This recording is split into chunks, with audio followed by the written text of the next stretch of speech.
Kekecewaan lantaran keterbatasan pengobatan yang ada di klinik Vaskes tersebut sebagai peserta BPJS hingga terpaksa ikut pelayanan umum.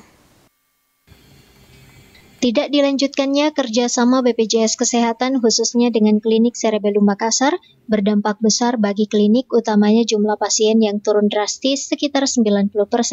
Padahal diketahui sebagian besar pasien menggunakan BPJS Kesehatan di klinik tersebut. Keluarga pasien juga mengaku kecewa terhadap kondisi yang terjadi. Menurut Jumania, selama ini perawatan terapi anaknya menggunakan BPJS Kesehatan. Namun pasca tidak dilanjutkannya kerjasama BPJS Kesehatan dengan klinik, dirinya terpaksa harus ambil pelayanan umum di tengah keterbatasan biaya pengobatan untuk anaknya. Keluarga pasien pun berharap pihak BPJS Kesehatan dengan klinik Cerebellum Makassar melanjutkan kembali kerjasamanya demi membantu warga, apalagi yang kurang mampu segi biaya kesehatan.